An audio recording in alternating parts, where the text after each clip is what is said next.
Hi everybody, this is Natalie. I'm going to be presenting on one of my clients at a Hava Medical Center, and he has a diagnosis of intellectual disability and childhood apraxia of speech that actually persisted into adulthood.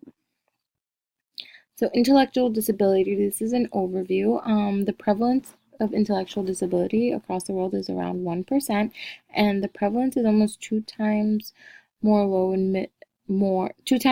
in low and middle income countries compared to high income countries, and it's correlated to IQ scores. So the ICD-10 has different codes for different severity ranges. So I put a little graph next to it so you could see. So the F70 would be mild, F71 moderate, F72 severe, and F73 profound. And then you see the range of IQ scores that need to be the client needs to have to be marked as mild, moderate, severe, or profound.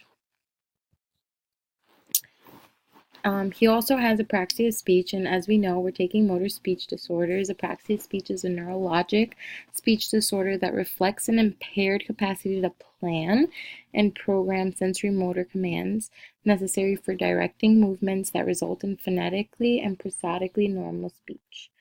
And mainly it affects motor planning, and it could be developmental, which is the childhood apraxia of speech, or acquired.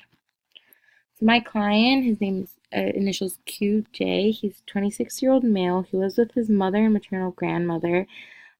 He has minimal comprehension abilities due to his intellectual disability diagnosis, and his childhood apraxia of speech persisted into adulthood, and he's very, very limited with what he has in output. We'll see a little bit later.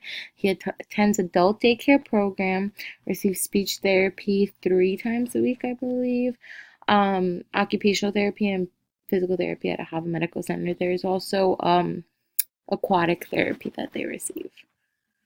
So these are the G codes and the severities. He's very severe due to the high number. The G code and OMS ranges from 1 to 7, I believe, or 7 being the most profound impairment.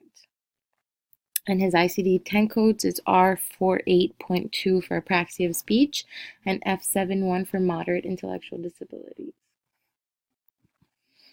His present level of performance, he's nonverbal.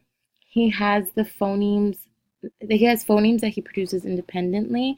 He produces the, b, and g independently. Most of the time he says duh for everything, duh, duh, duh. But if you prompt him, like if like bottle or baby, he'll say buh, buh. So he knows when to kind of switch. But if he can't produce the target sound like a t or a f or sh, he'll just say duh. He produces k, p, and h with tactile and visual prompts. He needs a prompt to like whisper it, or else he'll voice it and it'll automatically become a different phoneme. He has severe distortion on all vowels with maximal prompts. So like we focus on a lot of visual and tactile prompts, and he still has a lot of distortion, a lot of groping going on with every vowel production. His comprehension is severely impaired due to his intellectual disability diagnosis, but he can identify pictures related to ADL skills. So these are activities of daily living. So he can identify, shampoo for washing, toilet, getting dressed, a dresser. But if you ask him to give me a cow, he won't be able to give you a cow out of a set of 3 pictures.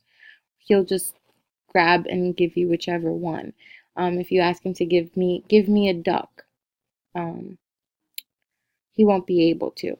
And the graduate clinicians before, they were really focusing on building language with mainly animals and articles of clothing, but it really didn't target increasing his functional vocalizations, initiations, and requesting. Sorry. So basically, we were trying to focus on build his language. They were focusing on trying to build his language, but it wasn't really functional because he wasn't getting the animals. He didn't know cow even after like it was a third treatment session of, knowing cow, duck, and pants. So it was recommended to the clinician group that we should focus more on functional language and building CV, VC, and CVC syllable groups. So he started doing that. His goals, he has a long-term goal that identify objects and activities and indicate choice. So he'll identify items within a category in 4 out of 5 trials, and will identify things that doesn't belong in 3 out of 5 trials.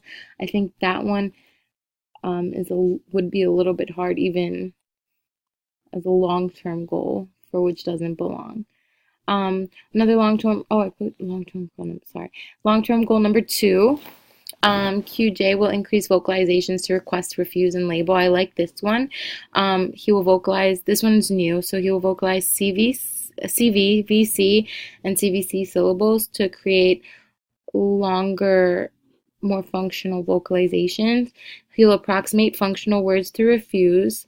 He'll approximate functional words to request.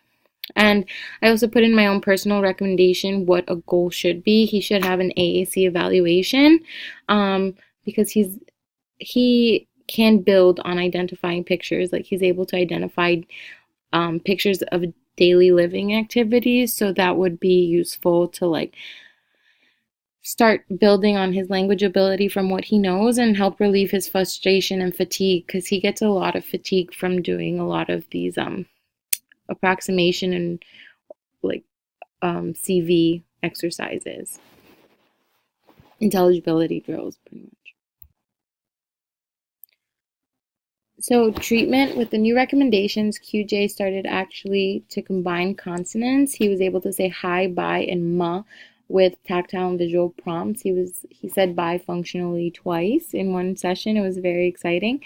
We're fading prompts for vowel productions. He's made a lot of progress. So initially for production of vowels, he needed more tactile prompts on his face, not to curve out and not to grope so much.